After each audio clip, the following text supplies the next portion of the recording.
Hi, this is Dr. Mike, and we are going to discuss now chapter 2 of this week's readings. I do encourage you to read the text and to look at the diagrams. They're much more detailed than what I'm showing on the slides, and there's some points there that I think would be of great value to you as you think about the methods of communication that we have. We have a lot more methods of communication than we've ever had in our history. You think if you went back to the 1920s, you're barely have telephone, and of course telegraph has become obsolete because of telephone, and of course train has replaced the Pony Express. So technology is constantly moving forward and replacing a lot of things in the past. By the time we get to the 1950s, we have television, we have radio in the 1920s. So these modes of communication are growing and abounding. We get to 1990 with the internet, and suddenly we have email, and then we have, all these other Instagrams and all the other ways of communicating with each other. So you are, as a professional, expected to be pretty conversant in a lot of different ways of communicating. And I think it's important that you understand that as a professional, that as you go into the business world, that there are a lot of things that you're going to be expected to know that maybe you weren't aware of before. So it's very important that you understand those kind of things. Let me go to the slides and talk to you a little bit about about how you plan business messages, because you're going to be definitely doing that as you work in different places, whether you're working as a nurse or a customer service representative, whatever.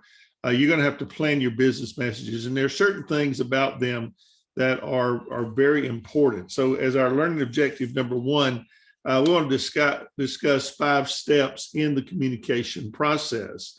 And communication, of course, is the transmission of information and meaning from a sender to a receiver. One of the key things that you need to understand is that just because you send a message does not mean that you have communicated. There is a process of that communication. People say, well, I sent an email, or I sent you this, or I sent you that. But if you didn't get it, or for some reason you don't open it, you were not communicated with. But if it was sent and you deliberately didn't open it, then you are responsible for the materials. We find that happening with many students when we communicate through an announcement or through an email, and they say, well, I didn't open my email. That's your responsibility. As a professional, one of the things that you need to be practicing day to day as a student to get accustomed to doing it when you are in a professional position is that you always check your emails several times a day to be sure that something that's time sensitive isn't there that's waiting for a reply from you. And when you replying back is a matter of courtesy, it is a matter of etiquette, but it also says, I received your message, I understand, I don't have any questions, or you can ask a question, but you have communicated. That is the process. So basically, sender has an idea, he encodes that idea. By encoding, we mean writing or typing it in, speaking it in, how you choose to do that. You select the channel and transmit the message. And this is important because there are many channels, and sometimes you have to do multiple communications in order for to be sure that you reach the person. Because I have one of my schools, I have email, I have instant chat, they have an app on their phone, and usually I have to communicate 3 different ways because some people use one over the other. So there's not just one way of doing something. The receiver then gets the message, decodes it, or reads it, and then he supplies or she supplies feedback to the sender, asking any questions they have or letting you know that they got your message and they understand. You have not communicated until the recipient understands your message and at least acknowledges that. So don't ever not acknowledge a message. The second main objective in this chapter is to recognize the goals of business writing and summarize it in what I call a 3x3 writing process, and explain how it guides the writer. A digital message is one that is generated, stored, processed, transmitted electronically by computers using binary code. You realize that everything in the computer does not understand your words, it understands zeros and ones. And depending on the order those come in, that's how the computer reads your documents. Defining your goals, they should be purposeful, they should be economical, and they should be audience oriented. You should want to say things in as short a form as possible. You can best do that by looking at the 3x3 writing process. You always want to pre-write. Think about who your audience is and what the purpose is. You do that with papers that you write, you do that with emails, you do that with any kind of business presentation that you're going to do. You anticipate the audience and its reaction to the message, and you adapt that message to the audience. That's the first thing you do before you ever send an email. Secondly, you research and any background, collect any information. Be sure that you are communicating and sharing, number one, that which you have the right to do. Sometimes you don't have the permission or the authority to communicate some things, especially in a business setting. It should not be, if you don't have the power or you're not directed to do it by your superior, then you should be careful about communicating it. Then it becomes office gossip. It's unofficial. You get yourself in trouble, even get fired. But you research the background if it's something you're approved to do. Organize information and draft your first version. Then you edit for clarity. That's the revising stage. You proofread it, evaluate whether the message will accomplish your goals. You check spelling and grammar, and I highly recommend that you add Grammarly to your computer because it saves a lot of pain when it comes to misspelled words, communication, to missing punctuation, which helps in your communication. And that's very, very important. When I worked for BMW, I ended up in corporate communications, and we handled all of the materials that went out, anything public. We handled, news conferences. I handled the George Bush visit to our plant when he came while I was in corporate communications, had to have a Secret Service clearance, had to be careful about what we put out. I also ran the internal TV network that we had in the plant because BMW did not appreciate showing, if we ran CNN all day, they had Lexus commercials and Volkswagen commercials, and they didn't like their competitors' commercials showing in our plant. So I went through, edited out the TV commercials, put the news back together, published it to the plant, did a daily newsletter to all the plant with all the important facts that need to be there. So it was this kind of deal was very big with me, pre-writing, drafting, revising, and God forbid you didn't want to put out something with a spelling error, because that reflected directly on me and upon my professional abilities. You do want to pace the writing process. I mean, there's always something, and it's always difficult to turn loose and say, well, I'm done. But about 25% of the time in pre-writing, 25% in drafting, and then 50% in revision. That's about the same thing you would do with a paper. If you're doing a research paper, you want to spend a lot of time revising, editing, correcting to be sure that when it leaves your hand, that it is perfect. Our learning objective number 3, analyze the purpose of the message, anticipate the audience, and select the best channel. The questions you need to ask are, why are you sending this message? What do you hope to achieve by it? And basically your primary purpose may be to persuade or to inform. Secondly, it could be to promote goodwill, but those are the kind of things that you ask. Secondly, anticipating and profiling the audience. You want to ask, who is my primary reader, our listener? What is the personal or professional relationship that exists between them and what I'm doing? What position they hold in the organization? How much is known about the topic?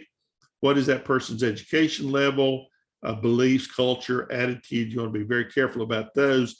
Education is interesting because you want to aim for about a 10th grade reading level, which is where the average person is.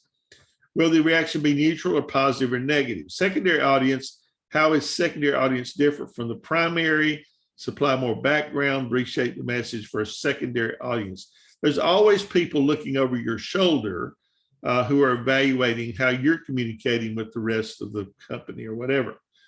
You know, the receiver's going to be thinking, well, what's in it for me? I mean, how many emails do you get that when you see the header, you don't even look at because you know that's not something that you are interested in?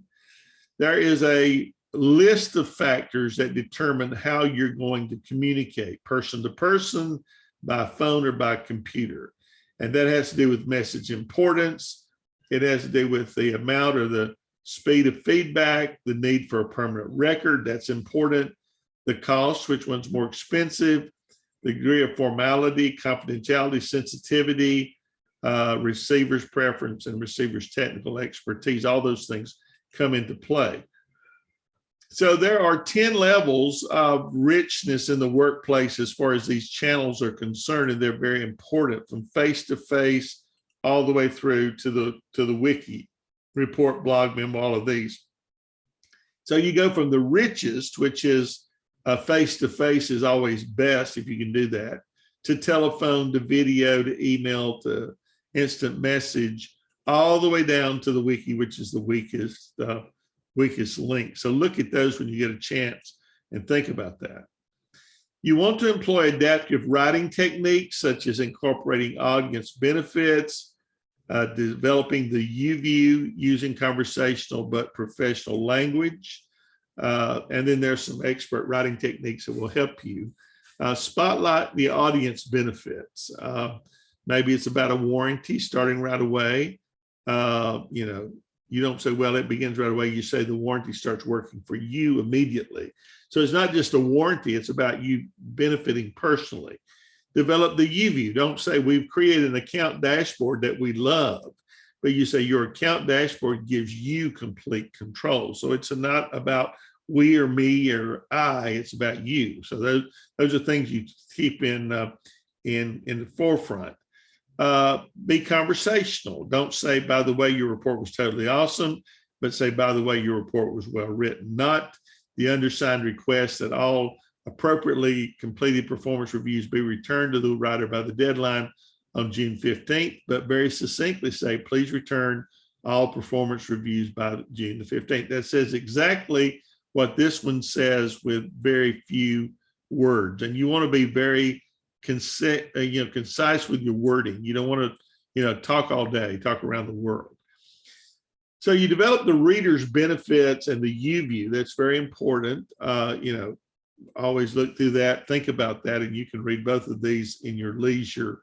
There's no I. Don't use I. Even in a paper you're writing, do not say I think, I believe, because that really limits your scope.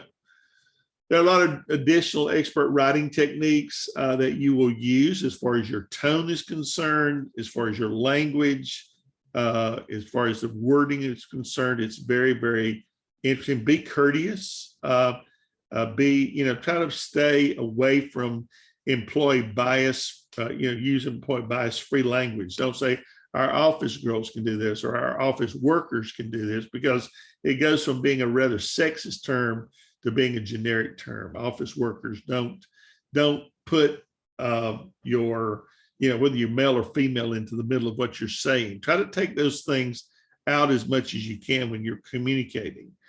Use plain language, familiar words, use vigorous words, action words. Don't use, passive language, those things. And then this is very interesting here. When you use some negative expression, there's a hidden message attached to them, and we need to be very careful. You overlooked means you're careless. You stated that, but I don't believe you. You failed to. What were you thinking? You claimed that. It's probably untrue. You're wrong. I'm right. You don't understand. You're not very bright. You delay. You're at fault. You forgot to. Besides being insufficient, you're stupid and careless. Those are kind of the hidden messages that come from the way you communicate. So as we work on chapter 2, think about these things being very important to your successful communication. So when you're communicating, remember your own weaknesses and try to step up. You want to talk, you want to write better than you speak. And that's a rule that I've followed for most of my lifetime. Thank you, and we will see you in chapter 3.